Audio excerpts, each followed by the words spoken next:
Well, get ready for a deep dive into the Venture Brothers. We're going to be going through the whole series here over the course of the next few weeks. However long it takes. Starting with the pilot. Wow. And that was our introduction to him. Well, you didn't get to see him until I brought you DVDs, and then you were like amazed.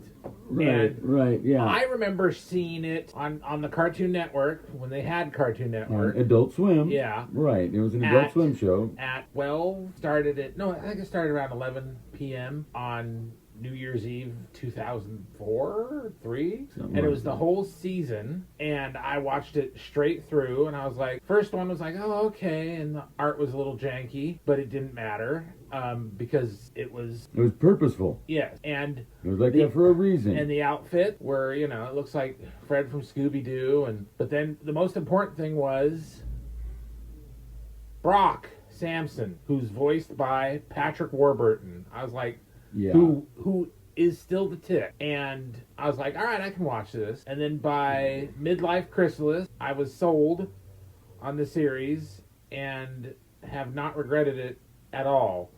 It is the best cartoon show I've ever seen. It is so great. And I don't know how I never came across it when it was on and new. Word of it never came to me, and I did watch a lot of Adult Swim back in the day, and just for whatever reason, I just never came across this Venture Brothers until recently. And oh my God, it's brilliant! It is. I mean, from the opening credits to the characterizations, the voices, the way they do it, it's my childhood on acid, but in a good way though.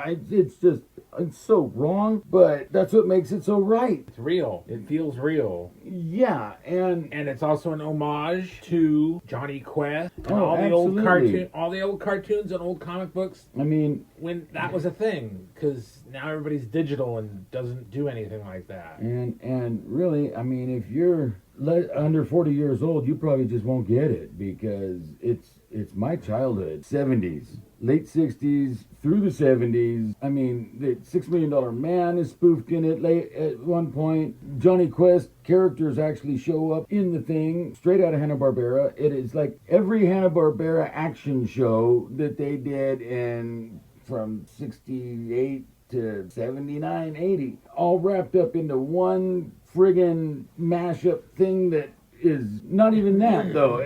But it's totally influenced by that.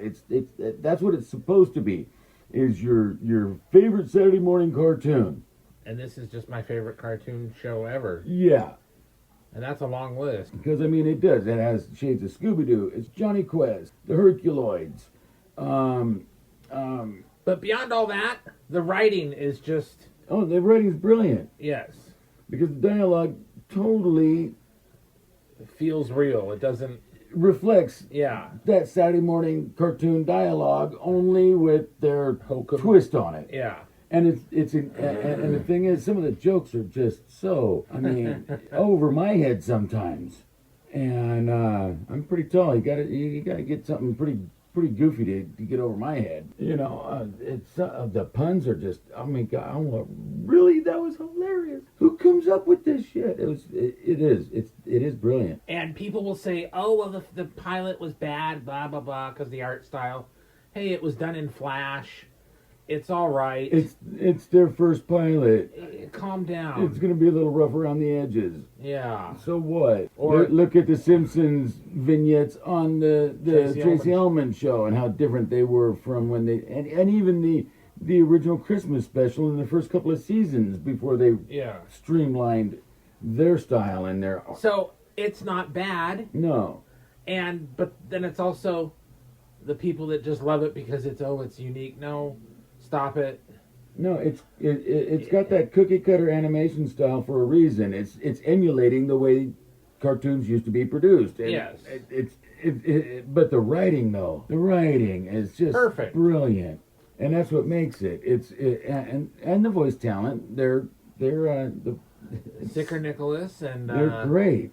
Yeah. The boys are just so clueless, so funny. And by the end of the season, when they actually die, spoilers, season 1 from 2003. If you guys haven't seen it, you just gotta get used to it. When Doc says grab their clothes, I go, oh, I know what their secret is, which I'm not gonna tell you till season 2. So no, but you figure it out by the time it reveals. yeah, You do. I mean, it's not that. but I don't know how people like what.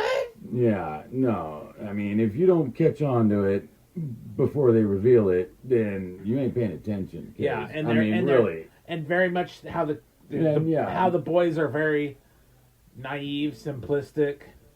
It fits right I mean, into they even that. give you the first hints of it in the pilot episode Yeah. without spoiling. It's there. It's totally there, and it's just the first one though. It has everything. It's great. Even I don't care if Brock looks like Steve Ditko drew him and then it looks like the Rhino. Doesn't matter. It's great. Brock, man. Oh my God, he's great, and it just gets better and better. it just keeps going from here. Yes, and Even guess who's coming to state dinner, which is Jackson Public's like nightmare fuel. Because whenever he would get behind, he would think, "Oh, it's like this again."